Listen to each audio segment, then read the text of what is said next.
స్వేచ్ఛ చనిపోవడం బాధాకరం. మాతో పాటు తెలంగాణ జర్నలిస్టుల ఫోరంలో యాక్టివ్గా పనిచేసింది. తెలంగాణ ఉద్యమంలో మహిళా జర్నలిస్టులు రావడానికి భయపడ్డప్పుడు చాలామంది జడ్జి కూడా రావడానికి భయపడ్డ సమయంలో కూడా స్వేచ్ఛ చాలా ధైర్యంగా ముందుకు వచ్చి మాతో పాటు పనిచేసింది. అనేక సమస్యల మీద స్పందించే మనస్తత్వం ఉన్న వ్యక్తి. ఆమె చనిపోవడం అనేది చాలా బాధాకరం. ఈ సమాజానికి కూడా ఆమె చనిపోవడం ఒక బాధగానే నష్టంగానే మనం భావించాల్సి వస్తుంది. ఈ మధ్య కాలంలో కూడా 2-3 సార్లు మాట్లాడింది. ఎప్పుడు మాట్లాడినా కూడా అన్నాన్ని పలకరిస్తూ వేరే వేరే విషయాలు అంటే ప్రొఫెషనల్ విషయాలు మాట్లాడి తప్పించి వ్యక్తిగత విషయాలు ఎప్పుడు కూడా మాట్లాడేది కాదు.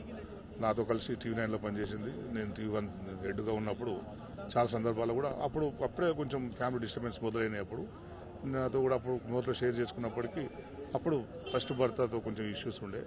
అప్పుడు తను కూడా చెప్పింది ఇట్లా హరాస్మెంట్స్ ఉన్నాయన్న అని తను అప్పుడు చెప్పి నేను వేరే ఉంటున్నా, నేను పిల్లతోని అమ్మ నాన్నతో ఉంటున్నాను అంటే సరేరా మంచిదే, నీకు నచ్చితే తిరిగా ఉండు, ఏముందని మేము కూడా ధైర్యం చెప్పాం. అట్లా ధైర్యంగా ఉన్న మనిషి స్వేచ్ఛ ఇట్లా నిర్ణయం తీసుకుంటుంది అనేది మేమైతే అసలు ఎవరు కూడా నమ్మలేకపోతున్నాం.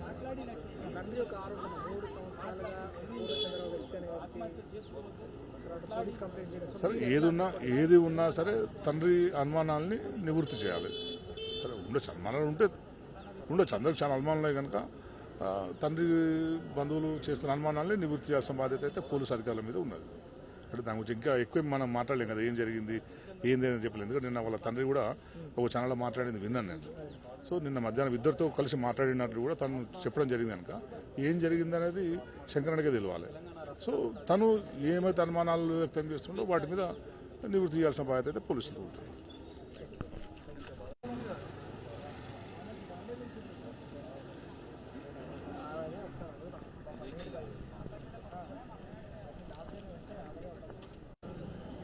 ఉద్యమ కుటుంబ బిడ్డ తల్లిదండ్రులు శ్రీదేవక్క శంకరన్నలు అనేక సామాజిక అంశాల మీద పోరాటాలు చేసి వచ్చినటువంటి వాళ్ళు.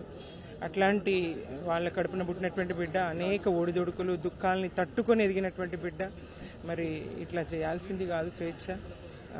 స్వేచ్ఛ జర్నలిజంలో తాను ఏ అంశాన్ని తీసుకున్నా అనర్గళంగా స్పష్టంగా పూర్తి అవగాహనతో మాట్లాడేది, తడబాటు లేకుండా తోటబాటు లేకుండా గొప్పగా విశ్లేషణ చేసేది, కార్యక్రమాల నిర్వహణ చేసేది. తానేమి తన బాల్యం కానీ అంత ఏది నల్లేరు మీద నడక కాదు. అనేక కష్ట నష్టాలను ఓర్చి పెరిగినటువంటి బిడ్డ. ఆమెను సాధడానికి ఆమె తల్లిదండ్రులు పడ్డ కష్టం సాధారణమైంది ఏం కాదు. తల్లిదండ్రులు ఇద్దరు పోరాట బాటలో ఉన్నటువంటి వాళ్ళు. బీడీ కార్మికుల పక్షాన తల్లి, అలాగే సార వ్యతిరేక ఉద్యమం, అసమానతల నివారణ, మహిళా ఉద్యమాలు, చైతన్య మహిళా సంఘంలో శ్రీదేవక్క బాగా పనిచేసేది. అన్న శంకరన్న కూడా పోరాట నేపథ్యం అటు నుంచి వచ్చినటువంటి వ్యక్తి. వాళ్ళ బిడ్డగా తాను చాలా ధైర్యంగా ఎదిగింది. ఇలా చేయాల్సింది కాదు. ఇది విచారకరం. తెలంగాణ మీడియా ప్రపంచానికి తను ఇంకా గొప్పగా ఎదిగేది, బతికి సాధించాల్సింది. ఇలా జరగడం అయితే విచారకరం.